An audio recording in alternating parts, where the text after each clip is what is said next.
पता का था। इसका मतलब नेता प्रतिपक्ष जो है आपदा से किसी तरह से गंभीर नहीं है, वो केवल ड्रामाबाजी कर रहे हैं और लोगों को गुमराह कर रहे हैं। जयराम को कोई स्पेशल प्रिविलेज नहीं मिलना चाहिए, नियम से चलाना पड़ेगा सदन को। अगर ऐसे ही करते रहे जयराम की मर्जी से थोड़ी सदन चलेगा।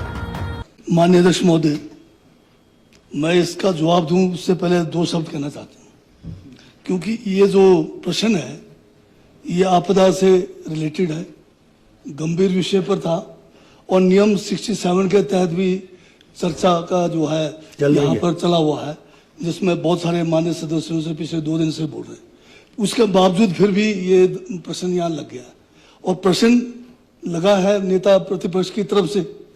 अब मुझे ये लग रहा है कि आज वॉकआउट करने का तरीका इन्होंने ढूंढ लिया, कोई बहाना निकाल कर, ताकि उनको ये प्रश्न उठाने के लिए यहाँ रहना ना पड़े। क्योंकि कल इन्होंने जो है घोषणा कर दी कि मेरे से प्रश्न नहीं पूछेंगे, मेरे से नहीं पूछेंगे तो ये राजस्व मंत्री कौन होगा, तो मेरे से ही पूछना था और आपदा का था। इसका मतलब नेता प्रतिपक्ष जो है आपदा से किसी तरह से गंभीर नहीं है, वो केवल ड्रामाबाजी कर रहे हैं और लोगों को गुमराह कर रहे हैं और बार बार कह रहे थे कि झूठ बोलते हैं हम झूठ बोलने के लिए हम बाजकू थोड़ी है, झूठ बोलने का ठेका तो बाजकू ने लिया हुआ है, तो ये झूठ बोलने तो इनका वो है।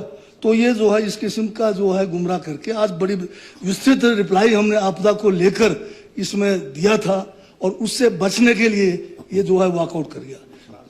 इनको सिर्फ जो है अपने स्वार्थ से मतलब है और जो है आपने इनको बहुत ज्यादा मौका भी दिया। आज पूरा समय एक ही प्रश्न में चला गया। ये कहते हैं कि हमने जो है 1 लाख नौकरियां दी थी, उसमें हमारी सोच क्या थी कि 2 करोड़ नौकरियां नरेंद्र मोदी जी ने हर साल देना था, तो 90-10 हमें जो भी हमें 90-10 में देते हैं 90% वहाँ 10% हमारा है, तो उसको मिला के हमने जो है पूरा 1 लाख करना था। ये जो है 13 साल अब होने जा रहे हैं, 12-13 साल, एक जो है 26 करोड़ नौकरियां केंद्र में दे नहीं पाए, उसमें हमारा हिस्सा भी था। तो ये लोग खुद झूठ बोलने वाले लोग हैं और सबसे ज्यादा झूठ बोलने का रिकॉर्ड जो है आज भारतीय जनता पार्टी के केंद्र से लेके हिमाचल के अंदर जयराम जी उसका रिकॉर्ड बना रहे हैं। इनको एक जो है झूठ बोलने का एक तोहफा देना पड़ेगा इनाम। तो जो अभी माननीय सदस्य ने यहाँ पर जो एक सप्लीमेंट्री के तौर पे पूछा है, उसमें एनडीआरएफ एसडीआरएफ में लोकल बॉडीज को पूरा जो है पैसा दिया जाता है और साथ में जो आईपीएस की बात की है, आईपीएस का भी जो है पर किलोमीटर जो है इनके सड़क का 2 लाख रुपए दिया जाता है आईपीएस को। उसके अलावा जो है डायरेक्ट हम आईपीएस विभाग के जो है उनको भी दिया जाता है, तो उसमें से भी ये जो है अपना मिटिगेट कर सकते हैं। दूसरा जो फ्लड प्रोटेक्शन को लेकर है, जो डिजास्टर मिटिगेशन फंड है, उसमें बड़े बड़े स्कीम लिए जाते हैं। 20 करोड़ से नीचे जो है हम जो है स्टेट लेवल पे करते हैं और 20 करोड़ से ऊपर का जो मिटिगेशन होता है वो जो है केंद्र में जो है हमारा नेशनल डिजास्टर फंड में से हमें दिया जाता है। इसके लिए जो है समय समय पे जो है मीटिंगें होती है और जिस इलाके से इस किस्म के मिटिगेशन के स्कीम्स आते हैं उसको जो है हम आगे जो हमारे लेवल का है जो 20 करोड़ से कम हम करते हैं और बाकी जो है उसको जो है आगे जो है केंद्र को प्रेषित करते हैं। पर इसमें जो एक आपदा को लेकर सबसे बड़ी बात वो है कि बीजेपी के समय भी आपदाएं बहुत आई, पर जब भी इनकी सरकार रही, केंद्र में 11 साल से इनकी सरकार है और कभी भी इन्होंने डिजास्टर को लेकर जो रिलीफ मैनुअल है उसमें कोई परिवर्तन नहीं किया। अगर कोई परिवर्तन देश के अंदर कहीं हुआ है तो सबसे पहले हिमाचल प्रदेश के अंदर आया। उसके लिए जो है हमारे माननीय मुख्यमंत्री की सोच, उनको जो है मुबारकबाद देता हूँ। कांग्रेस की सरकार को मुबारक देता हूँ जिन्होंने एक नई सोच करके, केंद्र सरकार क्या देती है, किसी का मकान चला गया करोड़ों का, केवल 1,30,000 रुपए, उसमें नहीं 20,000 हमें देना पड़ता है, फिर हम जो है एक 50 कुल देते हैं। ये पहली बार हिंदुस्तान के अंदर हुआ कि 7 लाख रुपए हम जो है पक्के मकान का दे रहे हैं और इसी तरह से जो पार्शियल डैमेज है उसका 1 लाख दे रहे हैं।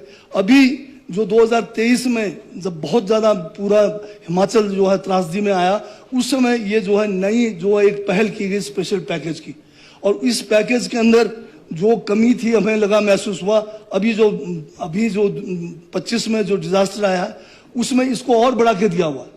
अब बड़े पशुओं का कितना देते थे बीजेपी के समय पे, 35,000, स्पेशल पैकेज में 55,000 दिया गया। भेड़ बकरी का कितना देते थे, मामूली जो है 3,000 रुपए, अब जो है इसको बढ़ा के 9,000 रुपए किया है। पोली हाउस का 25,000 किया है, लोगों के बिलोंगिंग्स जो है केंद्र सरकार 2500 रुपए मात्र देते थे, हमें 70,000 रुपए किया है। ये सारी बातें जो है पब्लिक डोमेन में ना जाए इसलिए निकल के भाग गए। तो ये अभी सुनने की शक्ति नहीं है। अभी ये 2 दिन से अपनी बातें कहे जा रहे हैं, परंतु जब हम अपनी बात रखते हैं तो ये जो है किस तरह से उठ रहे हैं। यहाँ पर कभी भी सत्ता पक्ष के चाहे मंत्रीगण है चाहे विधायकगण है उनको बोलने नहीं दिया जाता। इसलिए मैं आपसे निवेदन करता हूँ कि ये नियम जो है नियमों के सदन जो है नियमों के तहत चलना चाहिए। जयराम को कोई स्पेशल प्रिविलेज नहीं मिलना चाहिए, ना ही किसी अन्य जो है जो विपक्ष के साथी हैं वो खड़े होकर जब मर्जी खड़े हो जाए। ये कैसा चलेगा फिर सदन जी? चलिए प्लीज। नहीं, सुनना तो पड़ेगा सबको, नियम से चलाना पड़ेगा सदन को। अगर ऐसे ही करते रहे जयराम की मर्जी से थोड़ी सदन चलेगा, ये तो नियम से चलेगा। चलिए चलिए प्लीज। तो ये सर आपने इतना ज्यादा इनको वो देगा, हमें भी संरक्षण दीजिए। कल जब मेरे खिलाफ आपको पूरा दिया, मुझे हर कुछ कहा, मुझे आपने बोलने नहीं दिया, मेरा अधिकार हनन हो गया। मैं तो बोल भी नहीं सकता, मैं तो आपके सामने नहीं बोलूंगा, कहाँ बोलूंगा जी? आपने बोला, काफी बोला प्लीज। इसलिए कि मतलब ये जो सदन है अगर इसकी परंपरा हमारे हिमाचल के सबसे अच्छा वो रहा है, पर ये जो है आप पार्लियामेंट की तरह कर रहे हैं। आप पार्लियामेंट में देखिए हमें वहां पर शब्द रखने नहीं देते। आपने तो पूरा जो है एक क्वेश्चन में सारा टाइम इनको दे दिया, ये भी रिकॉर्ड है। फिर भी ये संतुष्ट नहीं है, फिर भी आपके जो है खिलाफ ये बात चलेगा। हमारे खिलाफ थोड़ी गए सर, ये तो आपके व्यवस्था के खिलाफ बात चले गए, कल भी चले गए। तो इनको थोड़ा सबक तो सिखाना पड़ेगा सर। धन्यवाद।